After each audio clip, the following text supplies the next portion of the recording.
Nicholas Haysom says all efforts focused on preventing South Sudan to relapse into war again.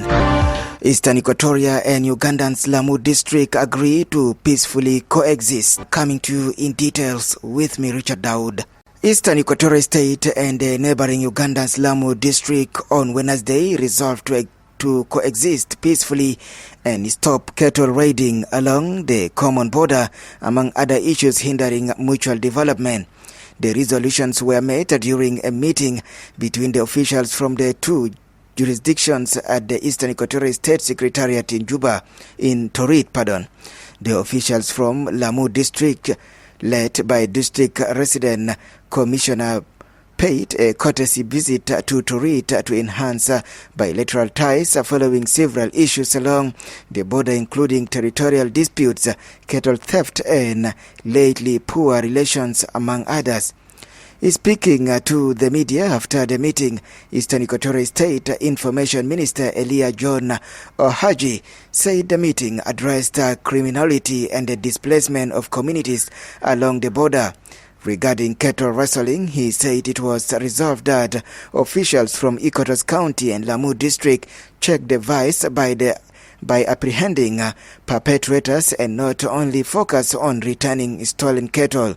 He said that the meeting agreed to collaborative efforts to end illegal logging to save the forest along the common border. For his part, Kumkech Walter, the Lamwo President District Commissioner, said the visit also aimed to boost infrastructure development between the two countries and resolve security issues. The Western Bahr el Ghazal State Ministry of Education on Tuesday received a donation of furniture and office stationery from Norwegian Refugee Council. The donated items included 10 metal office cabinet, 20 office tables, 200 plastic chairs, 30 boxes of A4 paper, 10 paper punches, 30 box files, 10 medium staplers, and 20 packets of stapler pins. While receiving the items, James Thomas, the ministry's administration manager, lauded Norwegian Refugee Council for the support. Meanwhile, the Director General in the Ministry of Education, Juma Suleiman, welcomed the support, saying the ministry was lacking some of the items due to the prevailing economic hardships. Suleiman underscored that the donation will strengthen the ministry's operations. The donations is part of Norwegian Refugees Council project funded by the Norwegian Ministry of Foreign Affairs to support displaced and vulnerable populations to participate in economic and educational development and to foster self-reliance and long-term resilience in northern Bahr el Ghazal and western Bahr el Ghazal states. A sharp deterioration in South Sudan's political and security situation threatens to undermine the peace gains achieved so far and plunge the country back into war. The head of the United Nations missions warned the Security Council on Wednesday session. Nicholas Haysom, who doubles as the special representative of the Secretary General and head of UNMISS, told the 15 members body. He said that the standoff between the two principals signatories of the agreement has escalated into open military confrontation. The conflict can be traced back to early March in the Upper Nile state when the White Army overran the South Sudan's People Defense Forces garrison in Nasir. In the aftermath, airstrikes targeting Nasir, allegedly involving devices containing incendiary fuel, inflicted significant casualties, including among women and children. On 7th of March, an attack on UNMISS helicopter in Nasir resulted in the death of a crew member and numerous South Sudanese military personnel. According to Haysom, White Army and SSPDF in Upper Nile continue to mobilize and recruit children, while the deployment of Ugandan forces has further fueled public fear. Meanwhile, senior Sudan's People Liberation Movement in opposition figures have been systematically removed from official posts. detained or forced into hiding.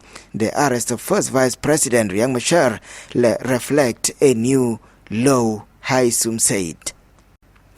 You are listening to Favor English News. The Ministry of Gender in Eastern Equatoria State, with support from the UNMISS Gender Unit in the Turit Field Office, launched a state task force on gender-based violence and child-related sexual violence on Wednesday. The task force comprises different institutions, including the government, UN agencies, civil society, international NGOs, and women groups, among others. Dominica Edward, the State Director General for Gender, clarified that the task force will not substitute the GBV working group, but will be an umbrella for child protection. Meanwhile, Michelina Iga, the UNMISS Gender Unit focal point, said the launch was part of the mission campaign to end gender-based violence across the country. For her part, Eastern Equatoria State Gender Minister Jennifer Nabongurika Edward emphasized that harmful traditional practices must be ended through collective efforts if the country is to beat the target of ending gender-based violence by 2030. According to the officials, girl-child compensation is still being done secretly among Otuhoe-speaking communities due to negative cultural practices. They, however, believe the task force will come up with strategies to combat the vice. In regional news, France has recalled its ambassador to Algeria and ordered 12 Algerian diplomats to leave Paris as diplomatic row escalated. Algeria earlier this week expelled 12 French officials after one of its consular staff was arrested over the kidnapping of government critic living in Paris. President Emmanuel Macron's office called the move unjustified and incomprehensible. However, relations have been on the slide for months. Observers have described the crisis as unprecedented since Algeria secured independence from France in 1962. There had been hopes that tensions would ease after France's foreign minister held talks with Algeria's president Abdelmadjid Tebboune in Algiers earlier this month. The two countries have blamed each other for what Paris has called a sudden deterioration in our bilateral relations, they said. French Foreign Minister Jean-Noël Parod said Algerian authorities have chosen escalation, but Algerian Minister Sofiane Chaib said the latest fabricated spat was down to French Interior Minister Bruno Retailleau when relations had been in a phase of warming up. Algeria backs the pro-independence Polisario Front in Western Sahara and is seen as its main ally. Lastly, Donald Trump's special envoy Steve Witkoff and top diplomat Marco Rubio will hold talks with European counterparts in Paris later on Tuesday to discuss efforts to end the war in Ukraine. Ukraine's foreign minister and defense minister have arrived in the French capital to take part in discussions. The talks are hosted by French President Emmanuel Macron from the highest level of transatlantic engagement about the war since February. European diplomats have said they will urge the United States to put more pressure on Russia to agree on unconditional ceasefire. Ongoing efforts to secure a ceasefire come days after a Russian missile attack killed at least 35 people and injured 117 in the Ukrainian city of Sumy. Earlier this month, at least 18 people died in a strike on a residential area in Kryvya. Overnight on Wednesday, Ukrainian authorities said a Russian drone attack on the city of Dnipro killed 3 people, including a young girl.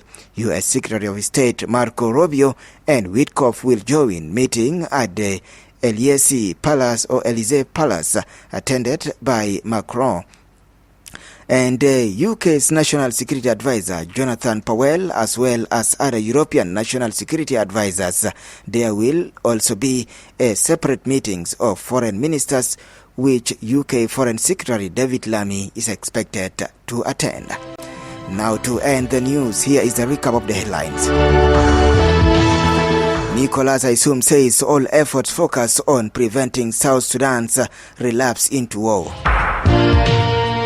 Eastern Equatoria state authorities and Ugandan's Lamwo district agree to peaceful coexistence. The United States of America to hold talks on Ukraine with European allies. Here is our Bible verse for meditation. It is taken from Zechariah 10 verse 1, and it says, "Ask the Lord for rain in the springtime.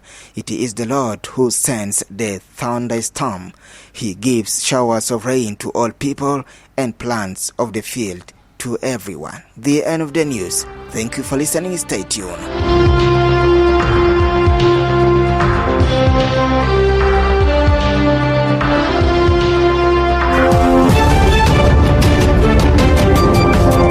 That was the news on Favor FM 96.3, the heartbeat of God.